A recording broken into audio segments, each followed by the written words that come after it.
This is probably the biggest problem that I see with people that are looking to either start an Amazon business or grow one. It comes down to capital, money, cash. It is a huge problem for a lot of people, especially when they're starting, because sometimes they don't believe they have enough money. Sometimes they actually genuinely don't have enough cash to get their business started. In this video, I'm going to give you a number of different ways you can fund your Amazon business, whether you're starting or you're growing. And I hope at least one of these helps you get started straight away. One of the first things a lot of people don't know about selling on Amazon is that you can actually sell things that are pre-owned or secondhand. And one of the ways we've seen a lot of our members actually get up and running without using a lot of their own money is by selling things that are lying around the house.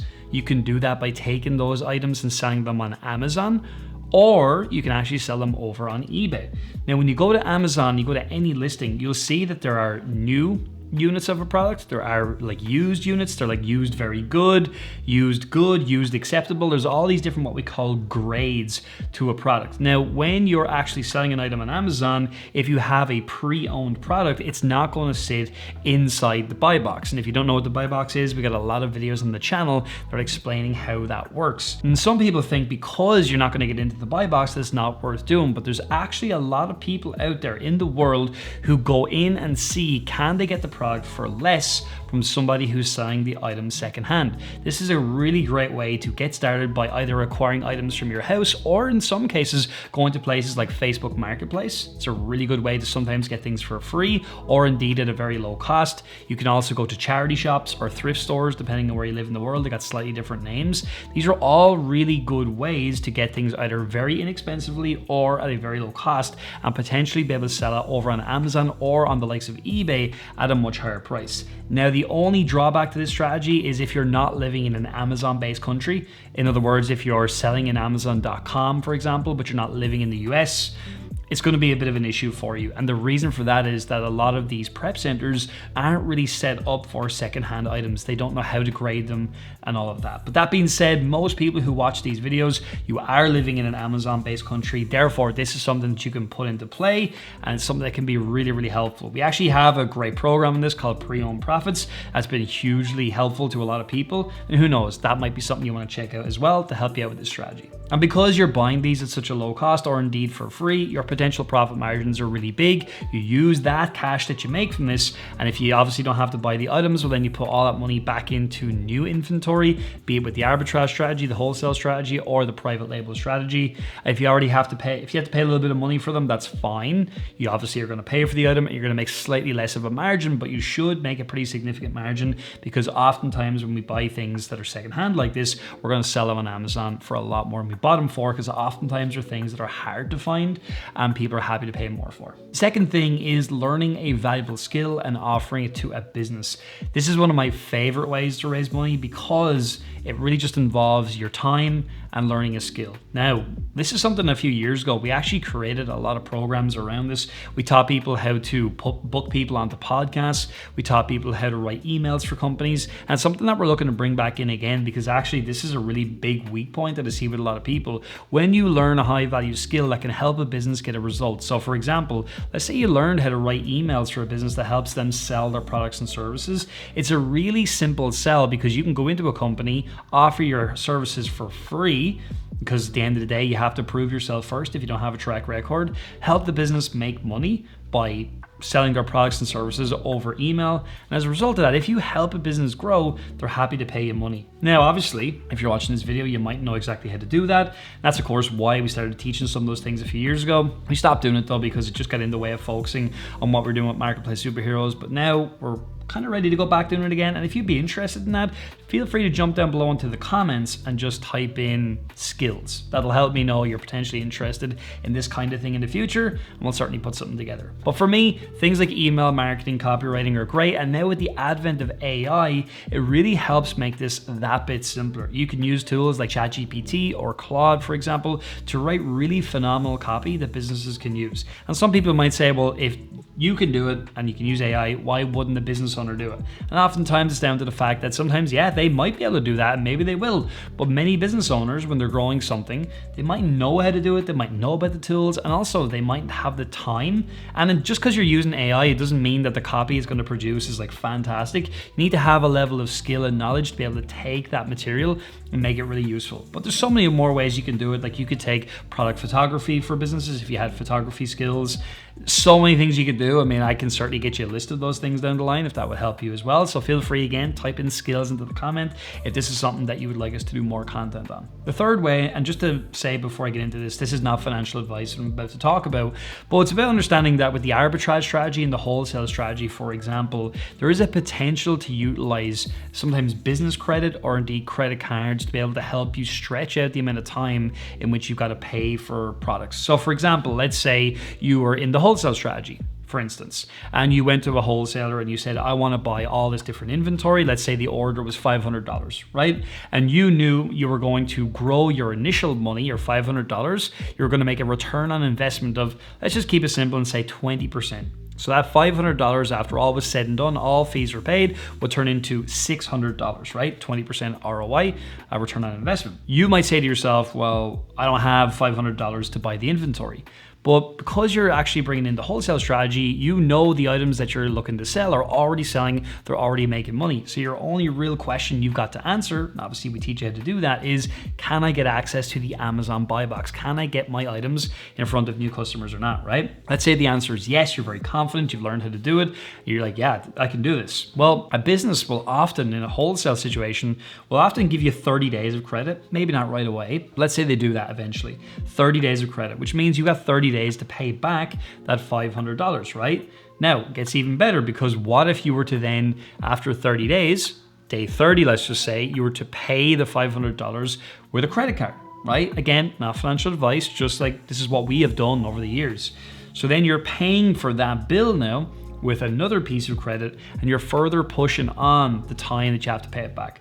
Now look, it's not a perfect science, and by no means, again, is that financial advice, but it's just a way of starting to think about it in a new way. Because sometimes when you're living in a world where everything you've operated in is kind of cash out of your pocket, you can forget that things like credit does exist. And in the business world, credit's a very normal thing. It's actually required for a lot of companies because they might have the cash flow to buy all the different products that they would need to in order to stay in stock. Often a big thing in restaurants and bars, for instance, these bigger companies that are supplying those businesses are more than happy to provide the credit because they know it's going to turn around after a certain period, be it 30 days or whatever, right? So it's just another way to think about it and something that you may want to look into to help you get started. Let's talk about partnerships for a second. So there may be somebody in your community or indeed in your family who has a lot of money and they are somebody who maybe doesn't have a lot of time, but they're more than happy potentially to actually give you some of that capital if they knew that there was a really good chance they would get a return on their money. Now, we're talking about a return on investment in really any of the two main strategies that we teach now, being arbitrage and wholesale, of about 20 to 30% ROI. In the case of private label, which is another thing that we do teach, that's about 100%. So you could be doubling your money after you pay all of your various different fees, albeit it does come with a different level of risk and all that jazz. That said, anyway, whatever model that you're working in, you might think to yourself, well, the best I can do is grow my money then by 20 or 30%. Maybe that's interesting to an investor, maybe not, but also how do I make any money if I'm giving them all the uplift, right? So the way you got to start understanding and thinking about it is you're going to be getting a return on investment on a piece of capital at any one time. And you're expecting in the wholesale and in the arbitrage strategy to see that money back, hopefully within the first 30 to 45 days. That's the ideal situation that we want to be in, right? With private label, it will take a bit longer, but that's not really something we're going to get into right now. Anyway, you might then think, well, the best I can do actually is grow my money by 20 or 30%. And when the answer is, well, not exactly, right? Because what happens is you grow your initial base by 20 or 30%. You take all of that, including the additional 20 or 30% you made, and you buy more inventory with this elevated amount of money. If you continue to do that again and again and again for, let's say, a year, for example, you're going to grow your initial basic capital quite considerably. Obviously, all things remaining equal and all of that you're just setting out in 30 to 45 days, right?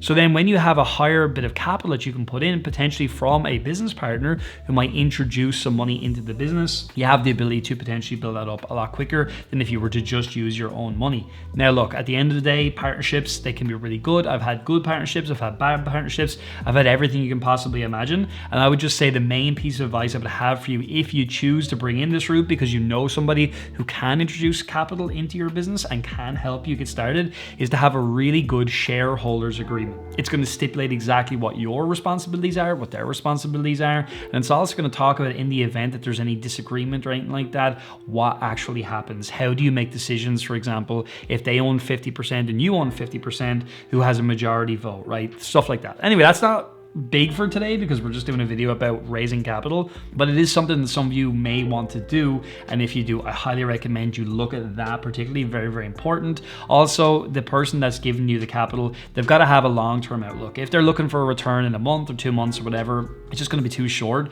You need a bit of time in order to be able to buy the inventory, flip the inventory, and then be able to buy more with that elevated amount of cash. So for me, partnerships can be good, but just bear in mind that it's very important to have a good shareholders agreement. Next, we've got family and friends, right? Like, some people don't want to ever ask their family or friends for any help in their business because unfortunately some families are not very supportive when it comes to you starting a business. Here's a way I think it'd be really useful for you to consider, right? If you're learning from us or somebody else, for example, like, you're learning from somebody who has done exactly what you want to do. And you're never going to start a business like by investing 10 or 20 grand in a bit of arbitrage stock or in a bit of wholesale stock or whatever. Even private label, like, you're not with your first item going to invest like $20,000 or something like that. So the point is, you're always going to start at a smaller, safer level, no matter what strategy that you're employing. So my recommendation would be to take some capital of your own and even use some of the other tips we've given you today, like selling pre-owned products, for example, in order to raise some cash. Raise some cash and then put it into action, get some success on the board, make a bit of a return, be it 20%, 15%, 30%, whatever that is. Just have a little bit of evidence that you're successful with this. And at that point, that's a great time to go to your family and go, look, this is something that I've been building. It's something I've been doing. I want to show you what I've been doing, the kinds of items that I've been buying. And here's where I am. Here's where I need more capital. Here's exactly how I'm going to use that money when I get that money. Here's the kind of returns I'm expecting, although I can't guarantee anything. And also, here's the time frame I reckon I'm going to see it in. But again, I don't know for sure. I can't predict the future. If we could, that'd be great, right?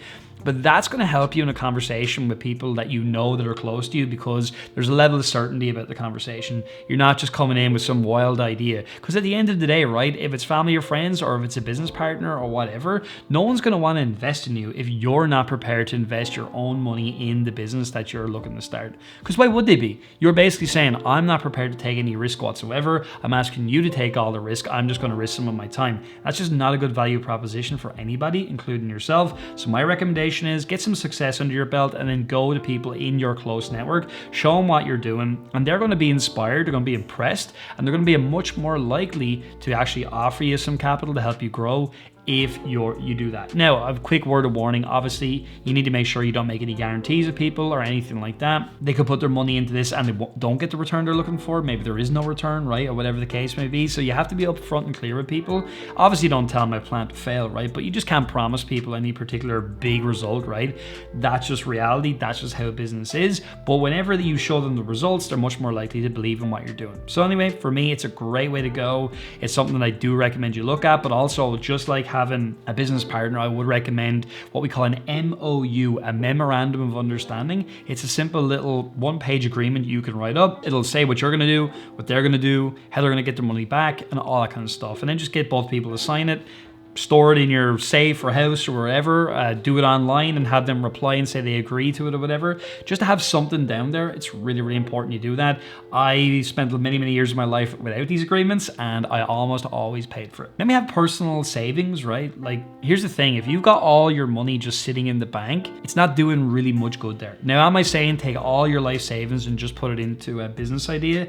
I'm not saying that either, right? Because that would, number one, be irresponsible of me, and number two would be financial advice, which I can't provide because I'm not like a certified professional or whatever. But what I am just going to say, as a fellow entrepreneur, someone who's been doing this for a long time, is using your own money initially is a really great way to get started. And it's kind of also a sad situation to be in if you say to yourself, I'm 40 odd years old or I'm 50 and I have no cash outside what I get paid in my job. It's not me judging you at all, by the way. I was in that situation as well many years ago. Many other people are in the world as well. But what it does tell you is that the current strategy that you're following right now is not getting you the results that you actually want or deserve. Therefore, what I highly recommend you do is start switching from team consumer to team producer. So what does that really mean? Well, in some cases it means looking at what you're spending your money on a monthly or yearly basis and making some changes. Like maybe you're going on fancy vacations because you really don't like your working life and it's maybe making you a bit depressed, and you're buying all these different things in order to fill a bit of that void, when really what you're looking for is just something that can give you a bit of freedom or even a potential way out. And so instead of going on a really expensive vacation every year, that can be a way to free up a little bit of extra capital in order to get started. Am I saying no holiday whatsoever? No, I'm just saying it doesn't necessarily need to be a really expensive vacation. And there could be other things like different subscriptions that you're paying for that you're just not using.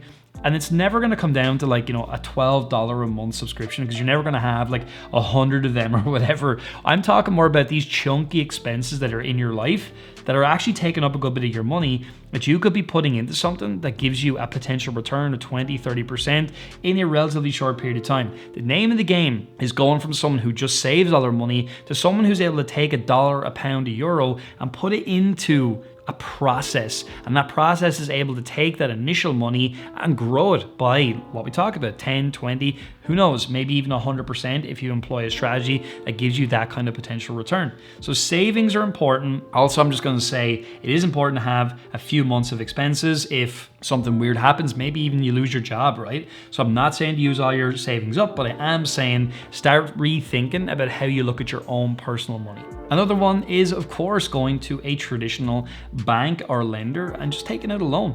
Now, I have to say again, I can't provide financial advice. This is not financial advice. I'm just talking through an idea, and it's going to be up to you to go ahead and do your own research and all of that in order to see if this is something that could be potentially viable for you. When I started, I don't mind saying, I went to a certain institution, I'm not going to say which one, and I took, I think it was a €6,000 loan as a car loan. I didn't have a car at the time, I didn't have a license at the time, but it was the only way I could get a bit of capital in order to get my business started. I did that. I also learned some skills that I talked about in this video, and I combined that while also working in a bar at nighttime. This was when I was in my earlier 20s, so I was able to do these kinds of things. I didn't have kids or whatever, but I took all that time and all that money and I just saved up and saved up and saved up in order to invest in stock. We already talked about savings in this video as well, and we mentioned the fact that if it's just all sitting in the bank is no good to you. So I started to learn this idea that taking cash that I raise, putting it into something where I can get an expected return, that's how things start to really change. And going to a financial institution, it's a little bit like going to your family and friends or to even a potential business investor. You've got to show them that you've got a process that's already working for you. When you can do that, a bank or institution is much more likely to entertain the idea of giving you a small or medium-sized loan. Why? Because you've displayed that you know how the thing works, you know how to put together the pieces from A to Z and every step in between, because you've actually gone and done it. You're not just talking about some random idea. Now, sometimes these places do require you to have a bit of a business plan.